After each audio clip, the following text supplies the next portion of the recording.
Indonesian. I wanted an Indonesian Bible to master a few words of the Indonesian. So I went to the Bible house in Durban. My city in South Africa has got a Bible house where they specialize in Bibles in different languages. I want an Indonesian Bible. They said they haven't got it. Okay. I said, try Johannesburg. They might have it. So when I went to Johannesburg, I go to the Bible house in Johannesburg. And I go and search for this Indonesian Bible.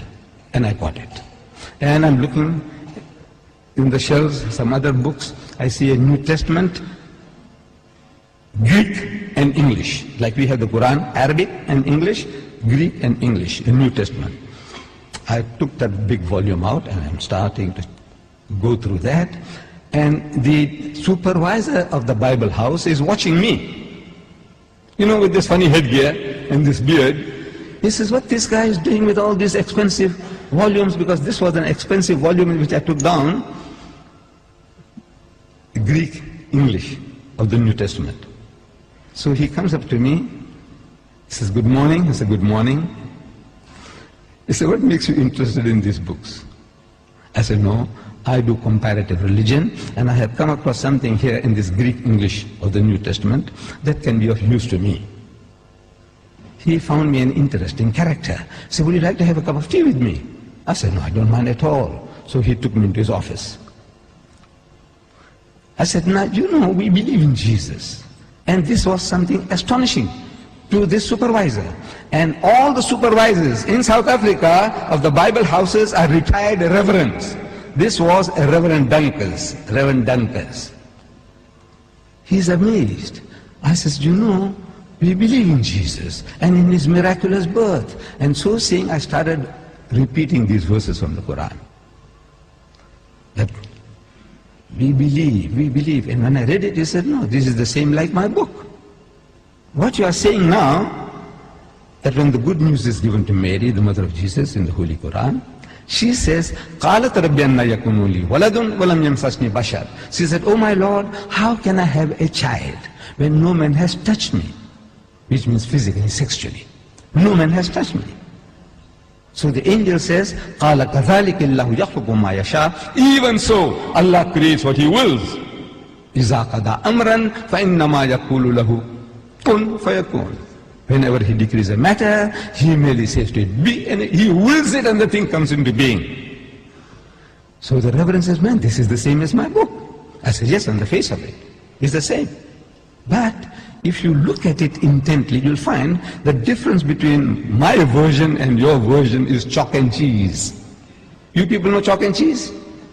You know the difference between chalk and cheese? The Canadians didn't know. The Canadians, I'm telling you, when I went to Canada, I spoke about chalk and cheese. They didn't hear that phrase before.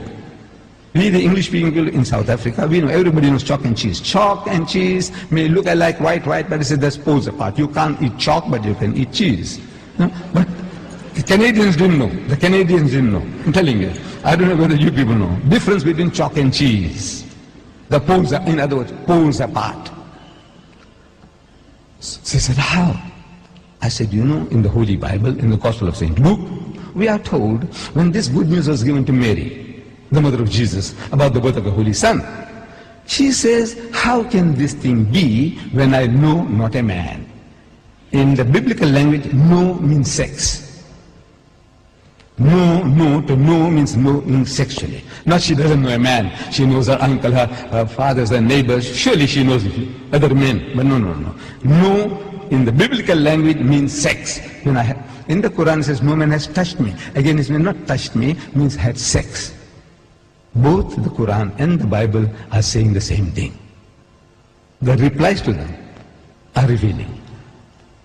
In the Holy Bible, the answer to Mary's protest was that the Holy Ghost will come upon thee. I'm reading the Bible to you. Look. The Holy Ghost will come upon thee, and the power of the Most High will overshadow thee.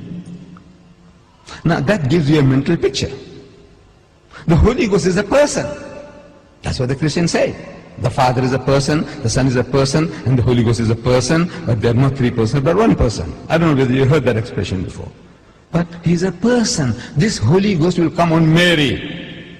How? See, it gives you in your mind. It makes you think how? Like a man and a woman, like a bull and the cow. How? The Almighty will overshadow her. How? No, it gives you a mental picture. So I'm suggesting that it gives you a mental picture. How? The Holy Ghost will come on her. We know it's a miracle. We agree it's a miracle. But the language that you are using, the language is down to earth language. The Quran says, وَإِذَا قَضَى أَمْرًا فَإِنَّمَا يَقُولُ لَهُ كُن فَيَكُونُ. For God to create Jesus without a human father, says kun, he says be, and it is. For him, it's just to will it, and he comes into being. So, I'm asking the Reverend, I said, now between these two versions, we are both trying to say the same thing. We are both trying to give the same message, that he was born miraculously. There's no doubt about that. But I said, which version would you prefer to give to your daughter? The Quranic version or the biblical version? We are both trying to say the same thing. He said, he bowed his head down in shame, and he said he would prefer to give the Quranic version. This is Reverend Dunkus, the head of the Bible Society in Johannesburg.